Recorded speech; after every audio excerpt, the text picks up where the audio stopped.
ঢাকার ড্রেনেজ ব্যবস্থাপনার নকশা বা ম্যাপ নেই দুই সিটি কর্পোরেশনের কাছে। ওয়াসার কাছ থেকে দায়িত্ব বুঝে পেলেও নকশা পায়নি ৩ বছরেও। ফলে অনুমানের উপর ভর করে চলছে পানি অপসারণের কাজ। বিশেষজ্ঞরা বলছেন, এতে কেবল জোড়াতালি দিয়ে সাময়িক সুবিধা মিলতে পারে, স্থায়ী কোনো সমাধান হবে না।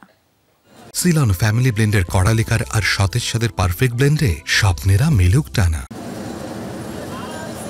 কয়েক ঘন্টার ভারী বৃষ্টিপাতে রাজধানীর নদীময় চিত্র দেখেছে বাসিন্দারা। পার হয়েছে ২৪ ঘন্টা, তারপরও পানিতে ডুবে আছে শহরের অনেক স্থান। বুয়েটের খেলার মাঠ যেন ছোট নদী। রেহাই পাননি উপাচার্য, পানি পেরিয়েই বাসায় ফিরতে হচ্ছে তাকে। অধিকাংশ হলে হাঁটু পানি। নিচতলা শিক্ষার্থীরা জানালেন, ভোগান্তি সইতে হবে আরও কয়েকদিন।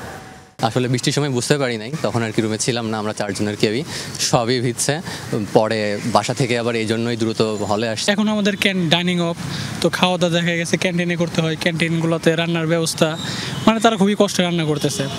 নতুন ঢাকায় পরিকল্পনার কথা বলা হলেও পুরোপুরি বাস্তবায়ন নেই। আর পুরনো শহর আগে থেকেই অপরিকল্পিত। বিশেষজ্ঞরা বলছেন, ৭০% অপরিকল্পিত শহরকে কাঠামোয় আনার সদিচ্ছা নেই কোনো কর্তৃপক্ষের। বৃষ্টির পানিটা কিন্তু মাটির ভিতরে ইনফিল্ট্রেশন হতে হবে, মাটির ভিতরে ঢুকতে হবে। তো কংক্রিট দ্বারা আচ্ছাদিত হয়, পানি কিন্তু আসলে মাটির মধ্যে যেতে পারছে না। এই পানিগুলি আসলে সারফেসে ঘোরাফেরা করছে। এটা নামার জন্য যে ড্রেন দরকার, সেই ড্রেন পর্যন্ত সে যেতে পারছে না। আবার ড্রেনের পর্যন্ত যেতে পারলেও ড্রেনে যে প্রবাহ থাকার কথা, সেই প্রবাহটা আসলে নাই। এই নেটওয়ার্কটা যদি সচল না হয়, যদি ফাংশনাল না হয়, পানি কিন্তু বের হতে পারবে না। এবং এটার জন্য কিন্তু আসলে নিয়মিত মেনটেনেন্স করতে হয়। বহু বছর ঢাকার ড্রেনের অভিভাবক ছিল ওয়াসা।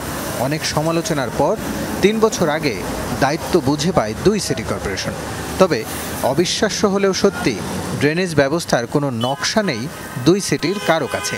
তাহলে ড্রেনেজ ব্যবস্থা চলছে কি করে? এই ম্যাপটি আমাদের এখন আমরা যাতে পেতে পারি, সেই চেষ্টা আমাদের প্রকৌশল বিভাগ আসলে এটি নিয়ে কাজ করছে। এবং এটা রিভাইজ করারও বিষয় রয়েছে, সেটা নিয়ে ওয়াসার সাথে কাজ হচ্ছে, প্রক্রিয়াধীন রয়েছে।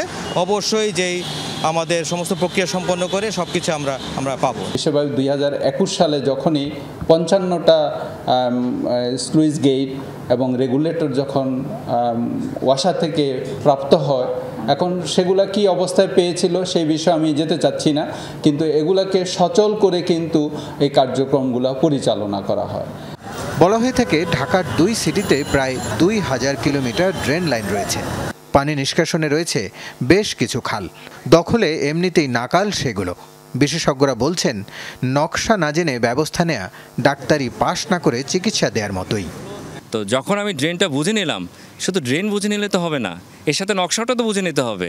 আমার এক্সিস্টিং নেটওয়ার্কটা যদি আমি নাই জানি, এটা নকশা যদি আমার না থাকে, তাহলে আমি পরিকল্পনাটা করব কিভাবে?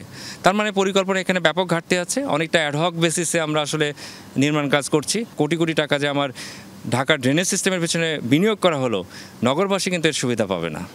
ঢাকার জলাবদ্ধতা নিরসনে দুই সিটিতে এরই মধ্যে ব্যয় হয়েছে ৭০০ কোটি টাকার বেশি। রাসেল আহমেদ, যমুনা নিউজ, ঢাকা।